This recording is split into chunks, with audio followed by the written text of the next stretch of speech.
वैसे तो अब चुनाव के सिर्फ 2 ही चरण बचे हैं, लेकिन इन 2 चरणों में भी इंडी गठबंधन के साथ बड़ा खेला पीएम ने किया है।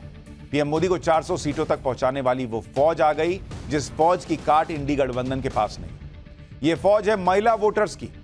महिला वोटर्स के साथ पीएम मोदी का अलग ही एक इमोशनल कनेक्ट रहा है। आज यही कनेक्ट वाराणसी में पीएम मोदी के एक कार्यक्रम में दिखा, जो कार्यक्रम खास तौर पर नारी शक्ति से संवाद के लिए। पीएम मोदी और इस चुनाव के महिला वोट फैक्टर के कनेक्शन के बारे में आपको विस्तार से बताऊं, लेकिन पहले देखिए कि किस तरह से वाराणसी में आज इस कार्यक्रम में पीएम मोदी की एंट्री हुई और वहां हजारों महिलाएं इकट्ठा थीं। देखिए वहां माहौल कैसा था।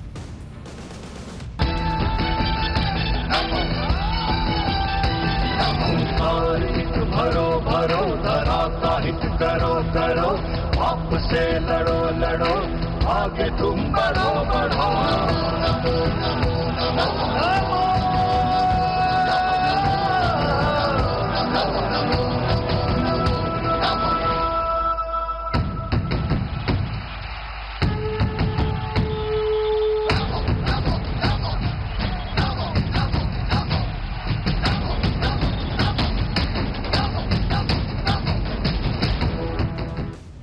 वाराणसी में यह नारी शक्ति संवाद कार्यक्रम खास तौर पर महिलाओं के लिए आयोजित किया गया।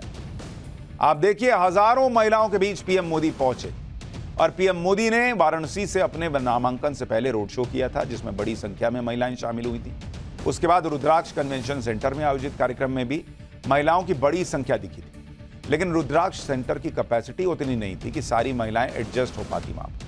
उसी के बाद पीएम मोदी ने तय किया था कि सिर्फ महिलाओं के लिए अलग से कार्यक्रम किया जाए, जो आज नारी शक्ति संवाद के रूप में है। नारी शक्ति संवाद कार्यक्रम की सारी जिम्मेदारी महिलाओं ने ही संभाली। वाराणसी के 1909 बूथ से, यानी 1909 बूथ से लगभग 25,000 महिलाएं शामिल हुई। इसमें मंच संचालन, सुरक्षा और दूसरी व्यवस्थाएं महिलाओं ने ही संभाली। मंच पर पीएम मोदी का स्वागत भी महिला नेताओं ने ही किया, यानी पूरा महिलाओं का कार्यक्रम। और इस कार्यक्रम में पीएम मोदी के साथ सीएम योगी भी पहुंचे। योगी आदित्यनाथ ने कहा कि पीएम मोदी ने सत्ता संभालने के बाद हर योजना में देश की मातृशक्ति को उचित स्थान दिया और आज चुनाव में मातृशक्ति के दम पर ही 400 पार का लक्ष्य पूरा हो। सुनिए सीएम योगी को, फिर बताऊंगा कि पीएम मोदी ने आधी आबादी से क्या कहा। हर एक तबके में नारी शक्ति के वंदन के कार्यक्रम को प्रधानमंत्री मोदी जी ने प्रभावी रूप से, प्राथमिक रूप से आगे बढ़ाने का कार्य किया है। और यही कारण है आज जब 2024 का ये लोकसभा का चुनाव चल रहा है, उत्तर, दक्षिण, पूरब, पश्चिम, चारों ओर हम जाते हैं तो आधी आबादी का आशीर्वाद मोदी जी के साथ पूरी प्रभावी ढंग से आता हुआ दिखाई देता है। चारों ओर एक ही आवाज गूंजती है और वह आवाज है कि फिर एक बार, फिर एक बार, फिर एक बार, अब की बार, अब की बार, अब की बार। पीएम मोदी ने नारी शक्ति संवाद कार्यक्रम में आई महिलाओं को सुरक्षा की गारंटी, सम्मान की गारंटी। पीएम ने कहा कि जब महिलाओं के बिना घर नहीं चल सकता तो देश कैसे चल जाएगा। पीएम मोदी ने यह भी कहा कि बनारस के लोग समझदार हैं और जानते हैं कि कांग्रेस और सपा के राज में क्या होता था। एक बार पीएम को सुनिए, काशी में कैसे नमो की गूंज सुनाई दी है, देखिए। आप बताइए, जब घर आपके बिना नहीं चलता तो देश आपके बिना कैसे चल जाता। ये बात 60 वर्षों तक सरकारों को समझ ही नहीं आई। बनारस के लोग तो यूपी, बिहार दोनों में रहे, जंगल राज से परिचित है। बहन बेटियों का घर से निकलना मुश्किल था। बेटियों को सुरक्षा के डर से पढ़ाई छोड़कर घर पर बैठना पड़ता था। और सपा वाले कहते थे और बेशर्मी से कहते थे लड़के हैं, लड़कों से तो गलती हो जाती है। आज सपा के लड़के जरा गलती करके दिखाएं, योगी जी की सरकार उनका वो हाल करेगी जो उन्होंने सोचा भी नहीं होगा।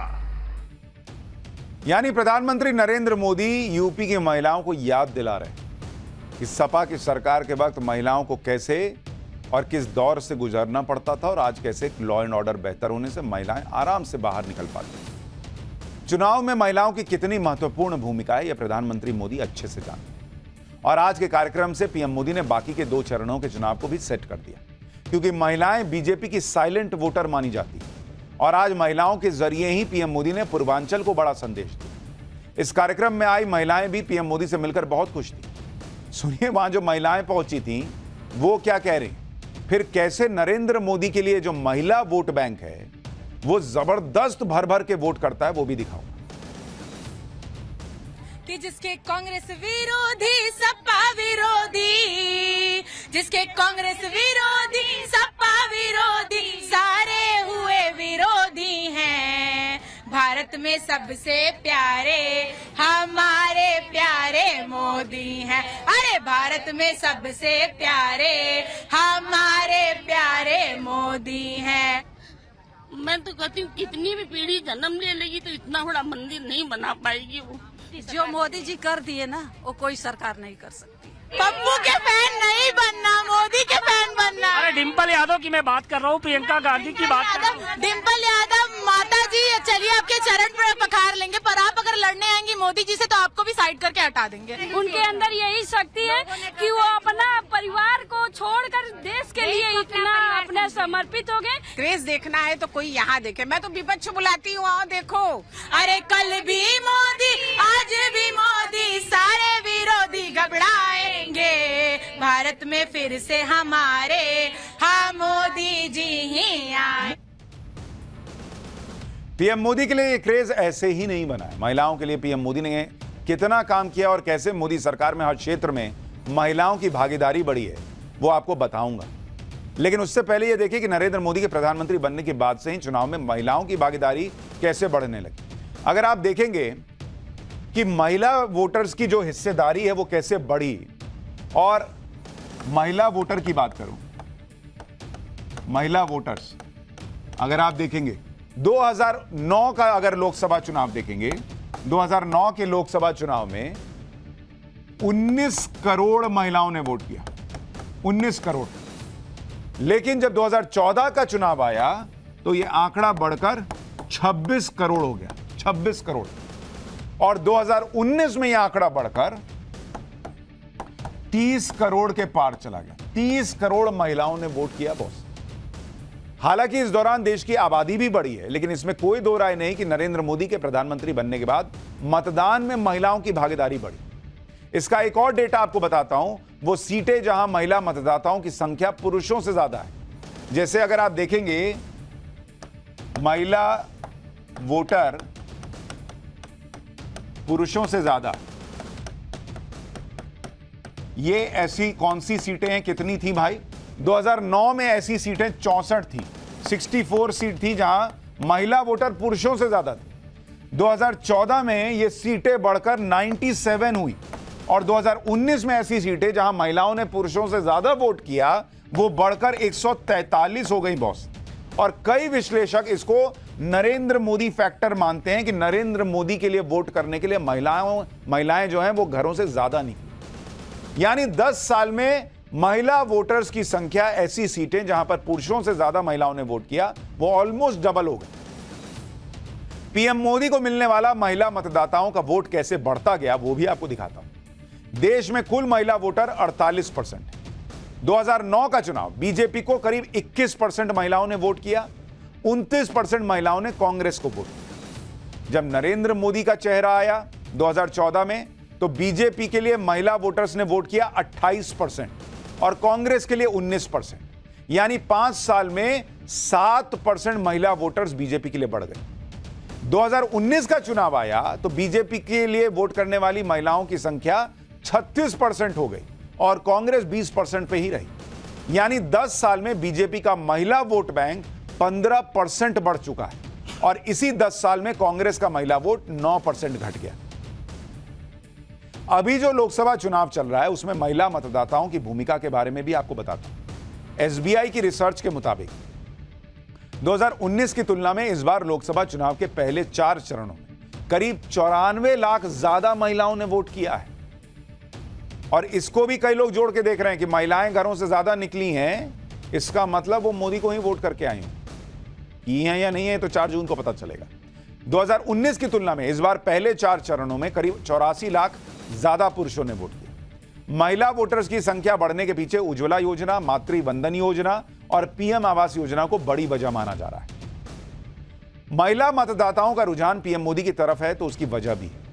पीएम मोदी की योजनाओं का महिलाओं को किस तरह से लाभ मिला आपको देखना चाहिए। पीएम आवास योजना के तहत अब तक 3 करोड़ घर बने हैं, इसमें से 70% घर महिलाओं के नाम पर है। उज्ज्वला योजना के तहत 10 करोड़ 27 लाख महिलाओं को गैस सिलेंडर मिला है। उज्ज्वला योजना के तहत 300 रुपए की सब्सिडी भी जारी रहेगी। जनधन योजना के तहत खुले बैंक खातों में 56% अकाउंट महिलाओं के हैं।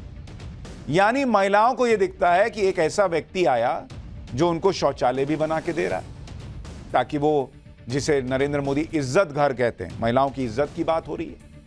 घर मिल रहा है, 3 तलाक से मुक्ति मिल रही है, सिलेंडर मिल रहा है, राशन तो मिल ही रहा है। महिलाओं की प्रगति के लिए पीएम मोदी किस तरह से लगातार काम कर रहे हैं वो लखपति दीदी योजना में भी दिखाई देता है।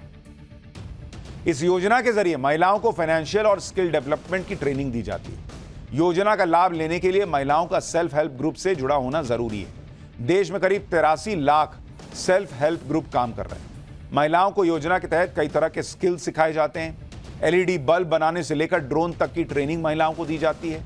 वर्कशॉप के जरिए business plan, marketing, budget, saving और इन्वेस्टमेंट के बारे में बताया जाता है। Digital banking service, mobile wallet और फोन बैंकिंग की जानकारी दी जाती है। उसके बाद महिलाओं को अपना बिजनेस शुरू करने के लिए 1 से 5 लाख रुपए की आर्थिक मदद दी जाती है। यानी महिलाओं को सशक्त बनाने के लिए प्रधानमंत्री मोदी के आने के बाद से 10 साल में जबरदस्त काम हुआ है और इसीलिए महिलाएं निकलती हैं और नरेंद्र मोदी को वोट देकर चली आती हैं चुपचाप।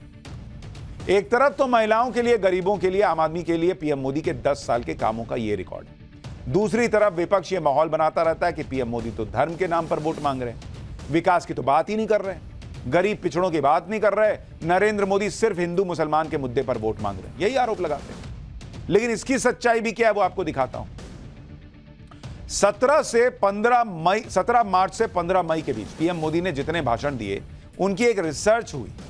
इसमें पता चला कि पीएम मोदी के 111 भाषण हुए जिसमें उन्होंने मोटे तौर पर 21 मुद्दे उठाए। भाषण में 21 मुद्दों का जिक्र 655 बार किया गया। इसमें विकास और योजनाओं का जिक्र 133 बार है, यानी 20% से ज्यादा बार इन भाषणों में अपने काम गिनाए हैं नरेंद्र मोदी ने। मोदी की गारंटी, विश्वगुरु, भ्रष्टाचार, इनका जिक्र 120 बार, यानी 18% से भी ज्यादा। गरीब पिछड़ों का मुद्दा 112 बार, यानी 17% बार इसका जिक्र हुआ है। हिंदू मुस्लिम का जिक्र मात्र 60 बार हुआ है, यानी मात्र 9%।